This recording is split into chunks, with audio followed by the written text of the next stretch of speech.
আজকের দিনটা একটু স্পেশাল বলতে বুঝতেই পারছেন। আজকে বৈশাখ মাসের প্রথম পূর্ণিমা। এই করে একটু ফুল দিয়ে ডেকোরেশন করে নিলাম।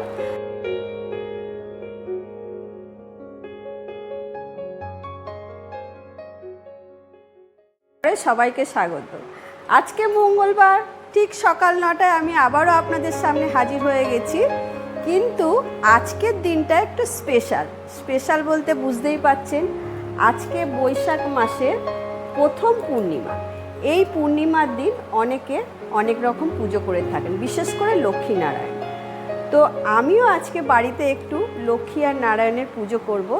তো আমি আজকে আপনাদের এমন একটা রেসিপি দেখাবো, যেটা হচ্ছে পটলের মিষ্টি।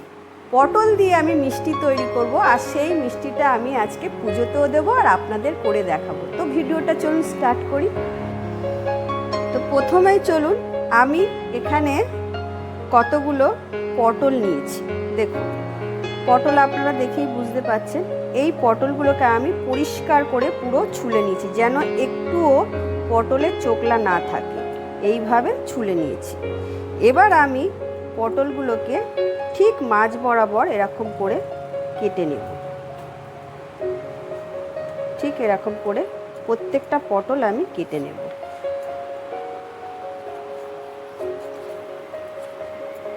এরকমভাবে পটলগুলোকে চিড়ে নেব। এইভাবে আমি পটলগুলোকে সব মাঝখান দিয়ে চিড়ে নিয়েছি। এবার আমি পটলের যে মাঝখানের যে দানাগুলো থাকে, দানাগুলোকে ঠিক এইভাবে আমি এরকম করে দানাগুলো বার করে দেব। প্রত্যেকটা দানা আমি এইভাবে সুন্দর করে আস্তে আস্তে করে বার করে নিতে হবে। এইভাবে বার করে নেব।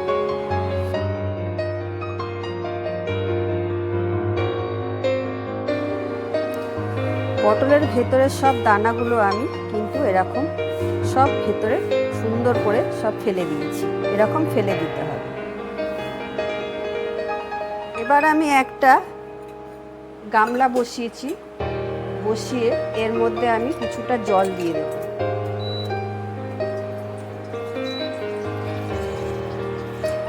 আমি হাফ লিটারের মতো জল দিয়ে দিলাম। জলটা একটু ফুটলেই আমি এর মধ্যে চিনি দেব। জলটা একটু ফুট মতো এবার ফুটে উঠবে। এর মধ্যে আমি এখানে 100 গ্রামের মতো চিনি আছে, আমি এই চিনিগুলোকে দিয়ে দেব।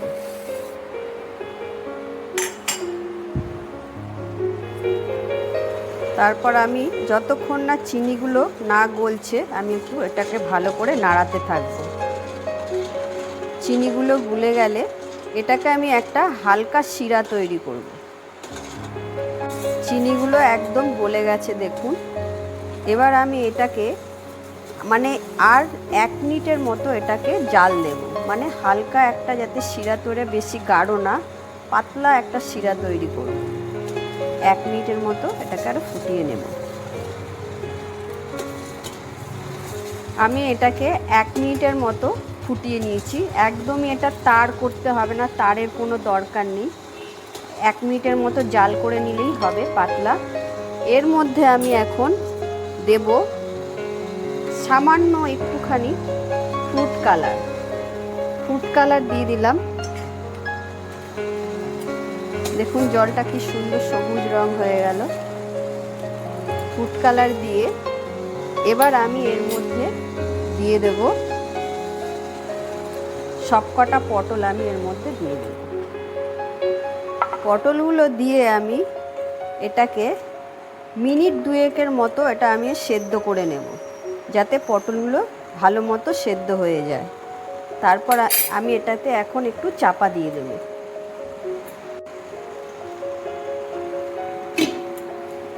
5 মিনিট হয়ে গেছে। এবার আমি ঢাকনাটা খুলে দেব।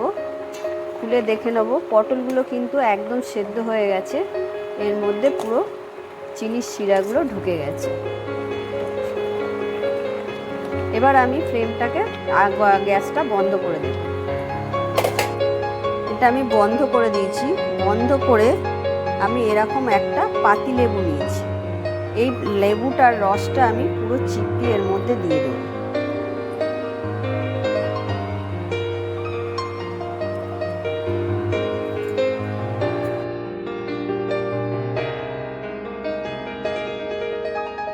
দিয়ে দিলাম। এবার আমি এটাকে একটু ভালো করে নাড়িয়ে এটাকে আমি কিছুক্ষণ জন্য এটা রেস্টে রেখে দেব। আর ততক্ষণ আমি একটা এর ভেতরের পুর বানাবার জন্য একটা মিষ্টি তৈরি করে নেব। মিষ্টিটা তৈরি করার জন্য প্রথমে আমি একটা ফ্রাই প্যান নিয়ে নিয়েছি। তারপর আমি এর মধ্যে একটু ঘি দেব। আমি এরকম একটু ঘি দিলাম।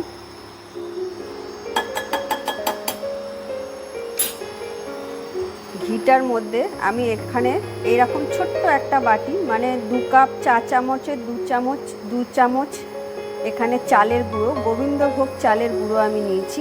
এই গুঁড়োগুলোকে আমি দিয়ে দেবো, চালের গুঁড়োটা দিয়ে আমি এই চালের গুঁড়োটাকে ভালো করে একটু ভেজে নেব।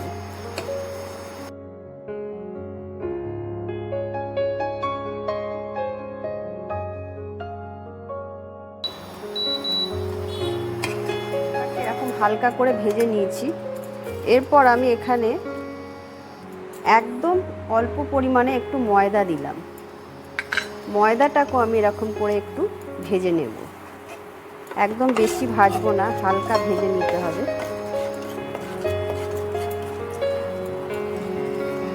ভাজতে ভাজতে আমি এবার একটু দেখিয়ে দিই। আমি এখানে হাফ লিটার দুধকে আমি গাঢ় করে জাল দিয়ে নিয়েছি, একটু গাঢ় করে নিয়েছি। দেখতেই পাচ্ছেন আমি আপনাদেরকে এত সময় নিয়ে জাল দিয়ে দেখাতে গেলে সময় লাগবে, তাই এটাকে আগের থেকে জাল করে রেখেছি। এবার আমি এইটার মধ্যে আস্তে আস্তে এই দুধগুলোকে দিয়ে দেব।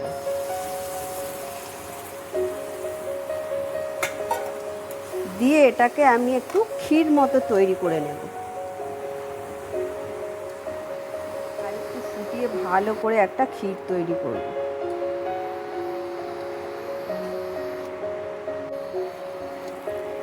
দেখুন কিরকম অনেকটা শুকিয়ে এসছে। একদম আমি এটাকে ভালো করে শুকিয়ে নেব। যতক্ষণ এই ক্ষীরটা তৈরি করছি তার মধ্যে আমি এক ফাঁকে আমি এই পটলগুলো আস্তে আস্তে তুলে নেব, রস থেকে তুলে নেব। এইভাবে রস থেকে আমি পটলগুলোকে একটা একটা করে তুলে নিলাম।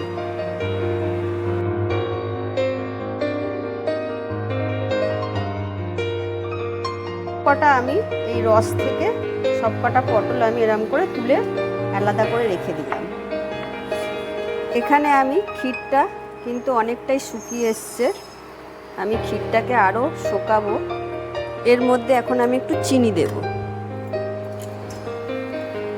আমি এখানে চিনি দিলাম, স্বাদ অনুযায়ী আপনারা চিনিটা দেবেন।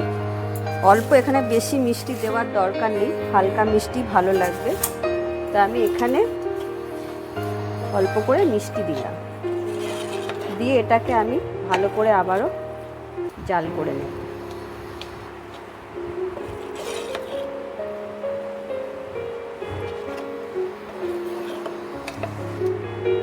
এটা কিন্তু অনেকটাই হয়ে গেছে ক্ষীর।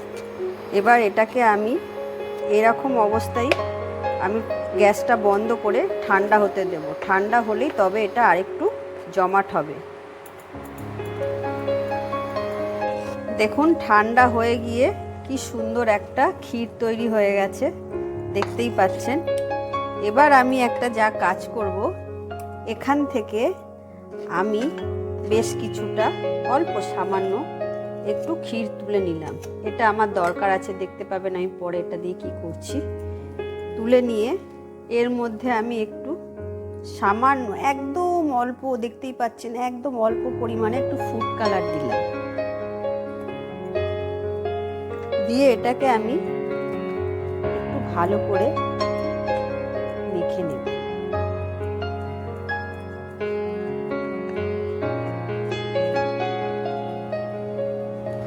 এবার আমি ক্ষীরটাকে আমি একটা পাত্রে নিয়ে নিয়েছি।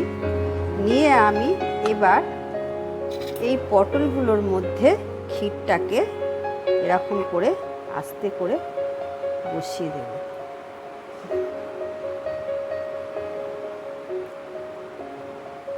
এর উপরে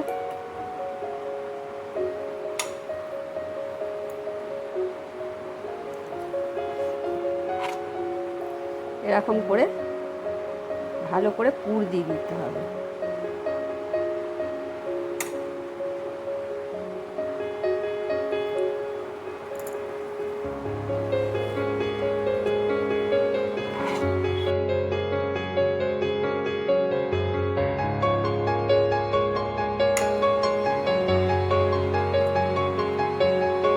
এইভাবে আমি সব কটা এবার করে নিয়েছি। এবার আমি এইটাকে যে রেখেছিলাম ফুড কালার দিয়ে একটু, এটা আমি করেছি ডেকোরেশন করার জন্য, যাতে আর একটু দেখতে ভালো লাগে। তো আমি এইগুলোকে জাস্ট একটু ছোট ছোট করে ঠিক এইভাবে এর উপরে বসিয়ে দেব।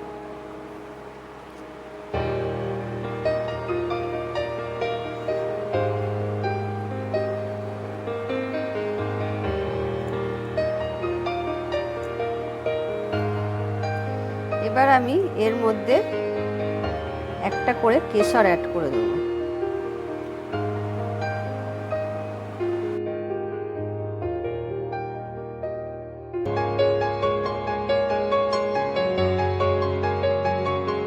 আমি এইভাবে সুন্দর করে একটু ফুল দিয়ে ডেকোরেশন করে নিলাম, কারণ আজকে পূর্ণিমার উপলক্ষেই আমার এই মিষ্টিটা তৈরি করা। আমি আজকে গোপালকে এই ভোগ নিবেদন করব, তারপর আমরা প্রসাদ পাবো। কিন্তু আমার আর একটা কথা বলার আছে, আপনারা যখন এই মিষ্টিটা তৈরি করবেন তখন আধ ঘন্টার জন্য এটা ফ্রিজে ঢুকিয়ে রাখবেন, তাহলে এটা খেতে আরও খুব সুন্দর লাগবে। তাহলে বন্ধুরা, আজকে আমি একটা পটলের সন্দেশ করে আপনাদের দেখিয়ে দিলাম। কি কেমন লাগলো আমার পটলের সন্দেশ? নিশ্চয়ই ভালো লেগেছে। ভালো লাগলে আমার ভিডিওটাতে লাইক, কমেন্ট, শেয়ার করে দেবেন। আজকের জন্য টাটা, দেখা হচ্ছে পরের ভিডিও।